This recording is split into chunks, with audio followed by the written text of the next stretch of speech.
All right, I'm Matt. And I'm KP. Welcome to the Nightly from Hatch, a slumber party for pop culture lovers. Here we go, KP. Finally. Honestly, we haven't had an episode together in a bit. Yeah, it has been a little while, yeah. How you been? I'm good. I think it's time zone differences, but now we get to meet up in the nighttime together. Yes. So, tonight, KP, Yes. I thought we would play a game of Do You Remember? Okay. And I wanted to bring a specific film up tonight, which I don't think I've not done one of these before, but there's no other film that I could think of starting with than this. I think it's the perfect one. Okay.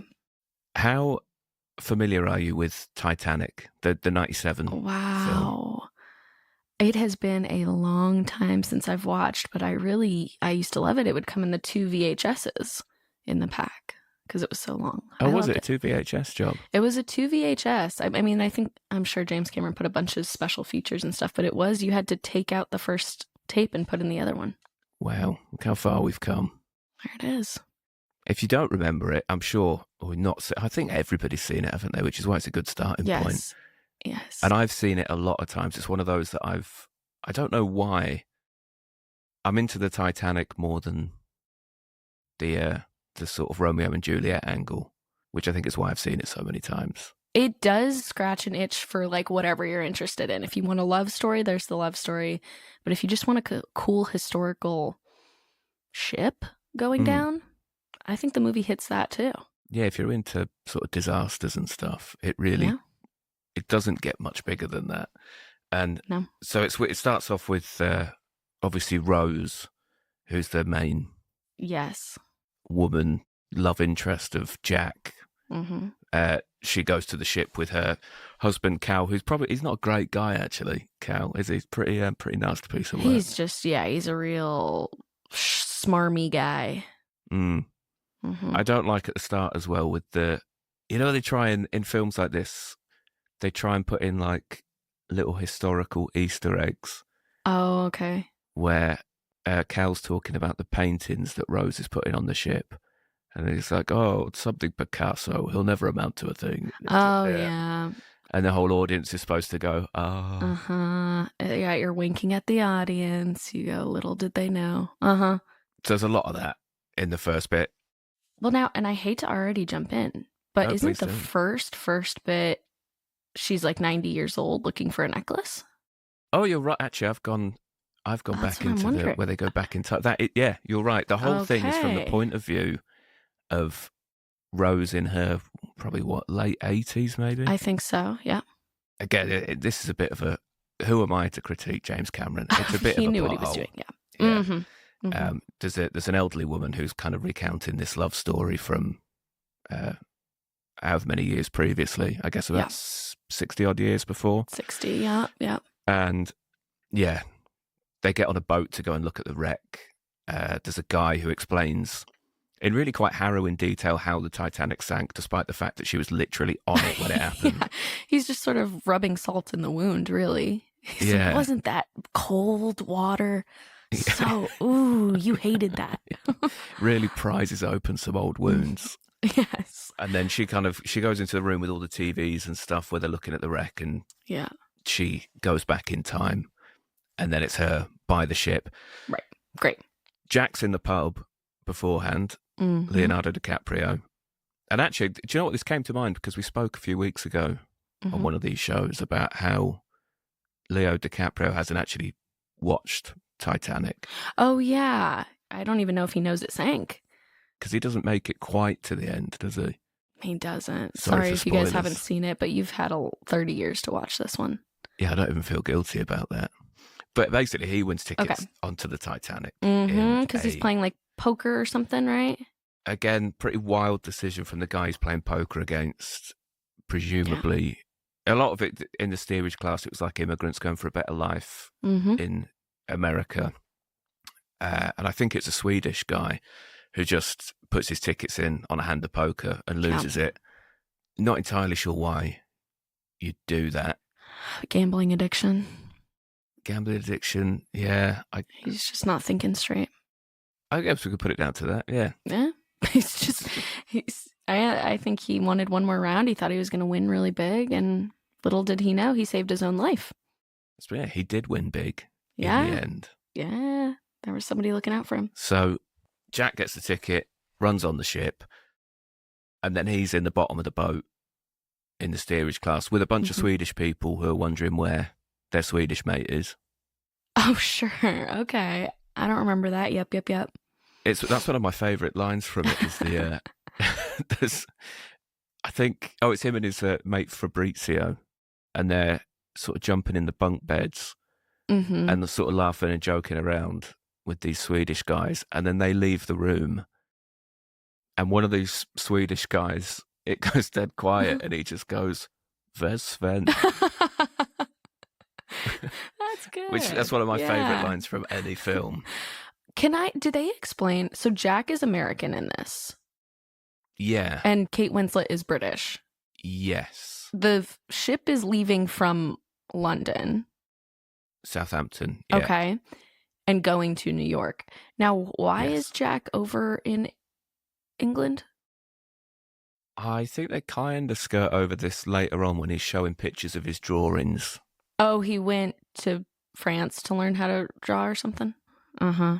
He's a bit of a nomad. Okay. Floats around, draws pictures. I think it's kind of a storyline of he was in Paris drawing a picture of a prostitute with no legs. Yep. Okay. So he does that. Okay. He ends up in England. And now he's getting back to New York, hopefully, just for his next adventure. Ideally, yeah. Okay. So he's living it up in the third class. Rose is obviously she's part of the aristocracy in first class. But it's not feeling right to her. She doesn't feel like she belongs in first class. She doesn't. She's not overly happy with it. And she's got this dud fiance who's boring and lame and rude. And her mum. Her mum's very controlling. And then you can tell she's not that happy about it because she does try to jump off the back of the ship. Oh, right. And he catches her, right? He is like, wait, what? No, he must go outside, sees her on the back of the boat, and then he stops her from jumping off. Right. Yep. It kind of grabs her over the railings. And they're kind of rolling around on the floor for a bit, which is when somebody else sees them. And then I think the inference initially is that Jack's attacking her or something. Oh, right, because he's third class interacting with a first class. So everyone's like, this must be some lowlife. Yeah, this guy's a scumbag, so obviously he's attacking this woman. And then they kind of iron that out. And all these guys in dinner suits say, "Oh, you're a hero, then you should come and eat with us." Uh-huh. Yep. Which leads me on to my second plot hole with Molly Brown, who's this first-class woman, who says you can't go to dinner dressed like that. Yeah. Because he's obviously in his third-class garb. And she says, "Oh, my son has got a suit on here." Yes. For some reason. Don't think the son's there, but his suit is. And it just happens to fit Jack perfectly. Yeah. Which I find hard to imagine. I can't even get things to fit when I go and try them on in a shop. And it fits like a glove. He looks perfect. He does look perfect, yeah. It's unbelievable. So they go off to dinner anyway. There's all the sort of, what knife and fork do I use? Because I'm a poor person. And then I think the next day, Jack teaches Rose how to spit properly. Oh, of course. Off the side of the boat, which for some reason is quite a romantic, endearing thing. Yes. Well, I'm sure in 1912, I mean, girls weren't allowed to spit. You got somebody that's encouraging it. You got a slimy fiance. I mean, anything can be romantic. Yeah, I suppose there's not, maybe not a great deal else to do. Yeah. Because it's not like a modern cruise ship. There's not like pool parties and slides and stuff. It's, you eat, you walk, you go to bed. Although it kind of has one thing that we're about to get to that is kind of modern cruise ships, which is the nightclub. Oh, yeah. We sort of have a nightclub going on. Yeah, in third class, there's the sort of guys with accordions, violins, and they're having a big party in third class. Yep. While the really stuffy people in first class are just boring So Jack takes Rose out of there anyway. They go and have this big party. They're dancing around. There's that famous scene where they're sort of spinning round. Rose has a great time. She loves it. She was born to be third class. Yeah. I remember what happens after that. I'm sure there's some sort of... Does Jack draw her after that? Do we get right to that? The diamond goes in the coat pocket at some point. Okay, because this is a expensive necklace from her fiance to her. Yes, the Heart of the Ocean, which apparently is one of the most expensive bits of jewelry or something ever. Because her fiance is like doing work on this ship, it seems, right? Like he's like schmoozing. He's like not around very much, leaving her by herself to go hang out with Jack. Yeah. So he's kind of away networking in the smoking room. And so Rose has got a lot of free time. Yeah. Okay, so yes. Jack's got a lot of free time. She puts the necklace on. He draws her. And then as they're like getting up, she puts that necklace in his coat pocket because she's like wearing his blazer, I think. Or is it a setup? Actually, no. I think that Cal or Cal's bodyguard gets back and sees that they've been in there. They think Jack, again, third-class scumbag, he's been robbing them, so he's going to get locked up. Right. But on his way to get locked up, I think it's Cal drops the necklace in his pocket so it looks like he's robbed them. Steal. Yep, I remember this. Okay, because now we're about to hit the darn iceberg because we've got Jack handcuffed. Yeah. Oh, yeah, that's right. Yeah, so he's handcuffed to a pole, which is probably the worst place to be if you're going to hit an iceberg in a ship. The car is before the iceberg with the handprint on the window. Yeah. That has to be after the drawing. Oh, in fact, that's what they attribute hitting the iceberg to, because the lookouts are watching them two copping off at the front of the ship. And that's why they don't see the iceberg? I think that's the inference. That is crazy that we're blaming these two people for a large tragedy, the biggest tragedy of that year. Yeah. Also real people as well, because it's a real story. They've got, living relatives now. And James Cameron basically said none of this would have happened if your great granddad wasn't such a pervert. I'm going to make him look really good, but it is his fault.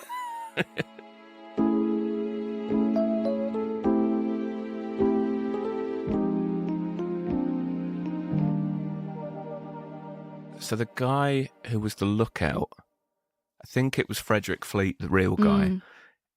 He was the lookout on the Titanic, which obviously sank. Yep.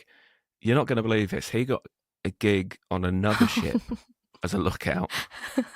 You're not going to believe this. No, did it go down? Sank. Oh my! So he was 2 for 2.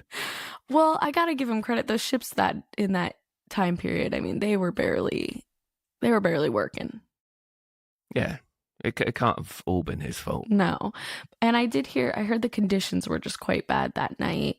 Well, firstly, I love the Titanic, the historical event, but they were going too fast because they said they could get there in 5 days, which was crazy at the time. So they were going way too fast. They couldn't have turned.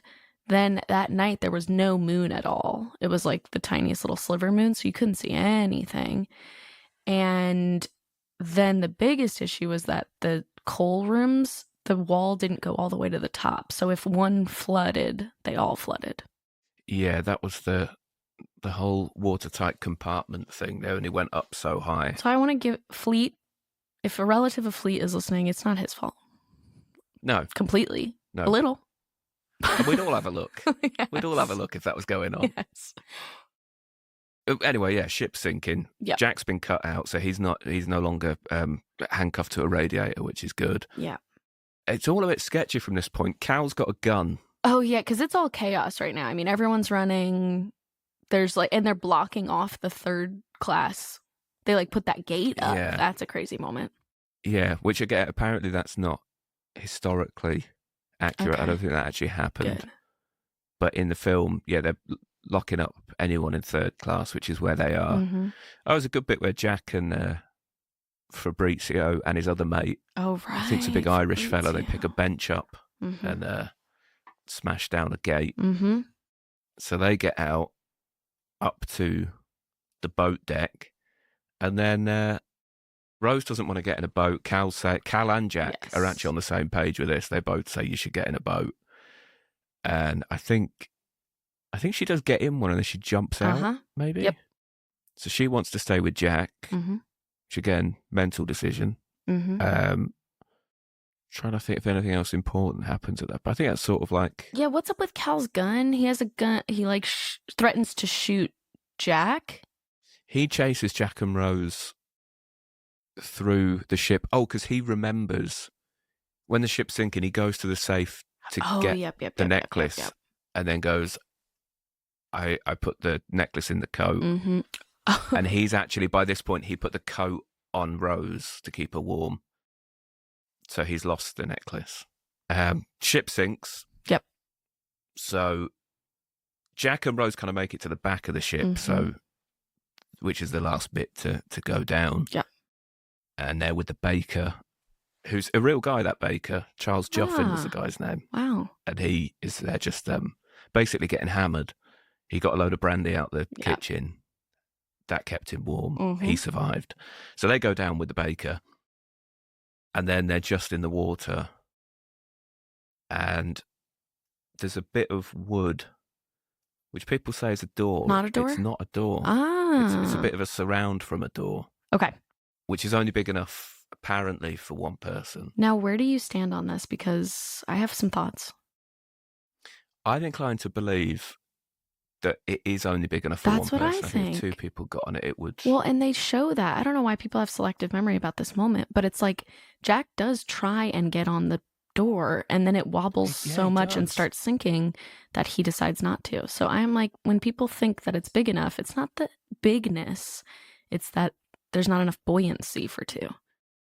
Yes. She couldn't have let him on. I forgot about that. He does try and get He on. does, and then it wobbles, and he's like, it's okay, it's okay.